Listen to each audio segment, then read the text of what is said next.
Joo, eli Sami Pelkonen, Keski-Uudenmaan pelastuslaitos ja palomies.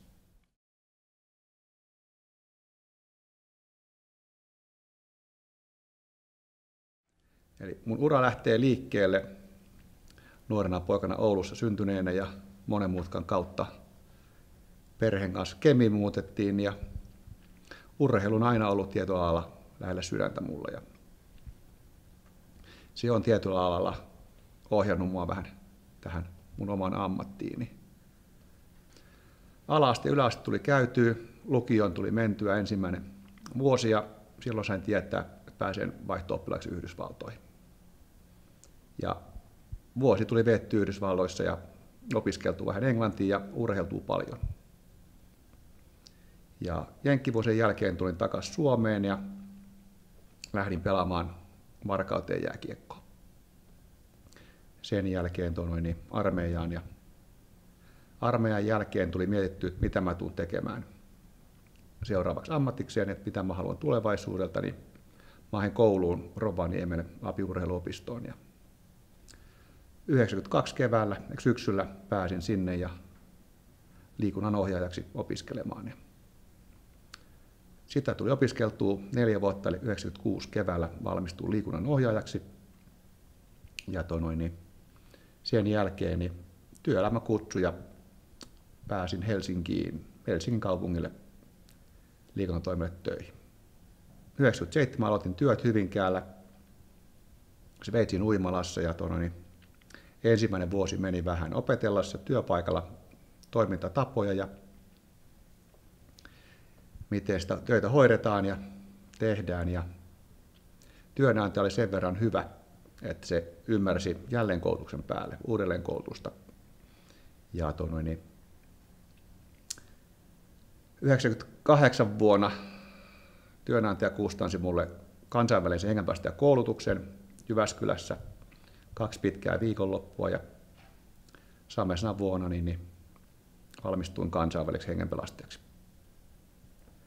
Vuosi 1999 aloin käymään sen työn ohella, halusin vähän itselleen lisää ammattiin vähän tietoutta, niin ensiapu 1, ensiapu 2 ja päivystys ensiapu tutkinnon suoritus. Pystyn päivystämään erilaisissa rock-tapahtumissa, urheilutapahtumissa ja pystyn päivystämään SPR:n kanssa. Ja sitä kautta tuli semmoinen pieni kipinä, että haluaisi jotain muutakin tehdä omalta työltään, kun olla liikunnan kanssa tekemisissä. Ja 99 vuonna mut valittiin vuoden hengenpelastajaksi Suomessa, niin se oli viimeinen potku, että haluaa lähteä katsomaan, mitä toi pelastusala on.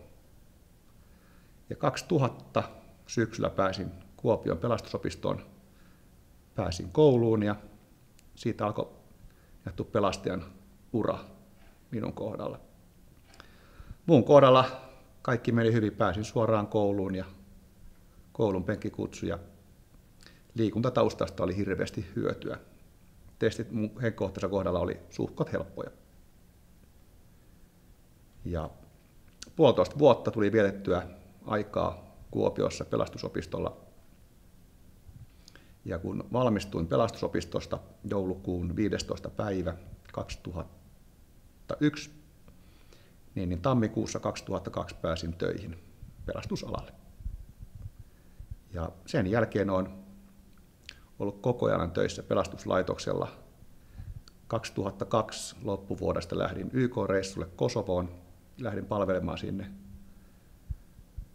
GoFor-joukkoihin ja ensimmäisen puoli vuotta siellä niin olin palomiehenä ja jälkimmäinen puoli vuotta niin paloesimiehenä. Ja sieltä palattua niin 2003 loppuvuodesta niin olen ollut koko ajan virkasuhteessa pelastuslaitoksen kanssa.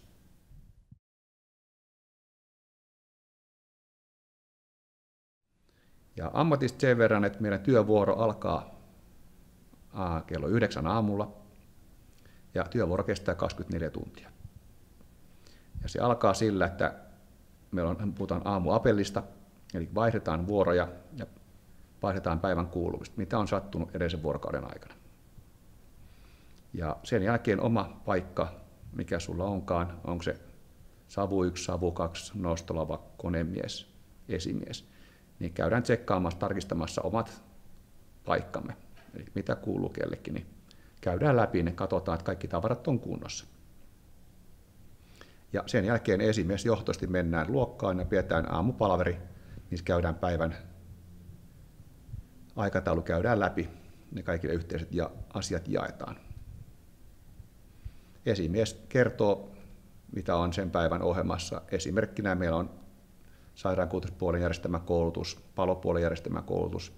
Käydään tekemässä palotarkastuksia, käydään harjoittelemassa jossain talon ulkopuolella. Ja hälytykset menee kaikkien koulutuksien ohi. Jos hälytys tulee, niin sinne lähdetään. Meillä on minuutin lähtövalmius joka ikiselle keikalle, oli kello 3 yöllä tai 12 päivällä. Ja päivän mittaan pidetään oppitunnit, pidetään koulutukset ja kun kello 16 niin virka-aika loppuu, niin sen jälkeen voidaan vaihtaa niin sanotusti vapaalle, mutta olemalla työpaikalla. Eli pystyy alkaa lukemaan, tai monet meistä mennään salille ylläpitämään sitä kuntoa. Että jaksetaan tehdä sinne eläkepäivinä asti töitä. Ja illalla rauhoitutaan, osaa lukea, osaa katsoa TVtä ja vietetään kaveriporukalla täällä aikaa.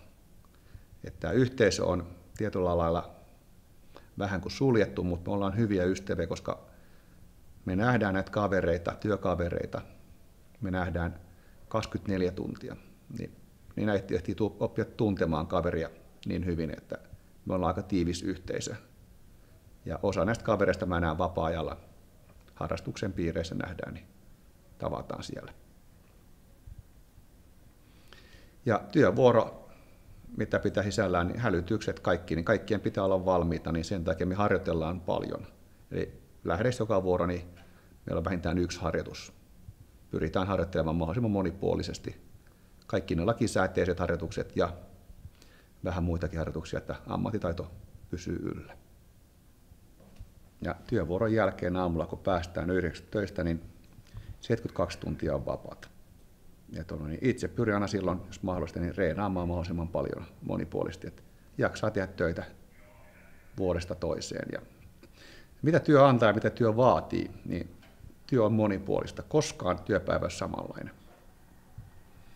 Ja mitä muut siinä on, niin se on henkisesti välillä raskasta. On sen takia, miksi se on raskasta, niin se johtuu siitä, että me nähdään ikävä kyllä kuolleet ihmisiä, nähdään noin keskimäärin kerta 2 viikkoon, kerta kuukauteen, niin korvien väli pitää niistä olla kunnossa. Työ on monipuolista sen takia, että kun joka päivä joudutaan reenaamaan, kun ollaan töissä, niin harjoitellaan, että se olisi tuolla niin selkäytimessä, kun se onnettomuus tulee.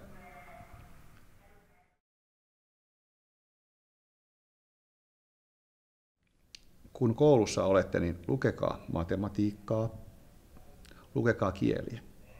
Ne tulee jossain vaiheessa, ne tulee hyödyksi. Ne ei mene hukkaan, kielen ja matematiikan opiskelu.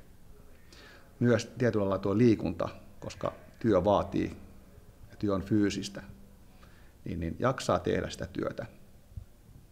Koska keikka saattaa kestää esimerkiksi 5 tuntia, niin se fyysinen puoli, niin se tulee siellä näkyville, että pitää olla kunnossa.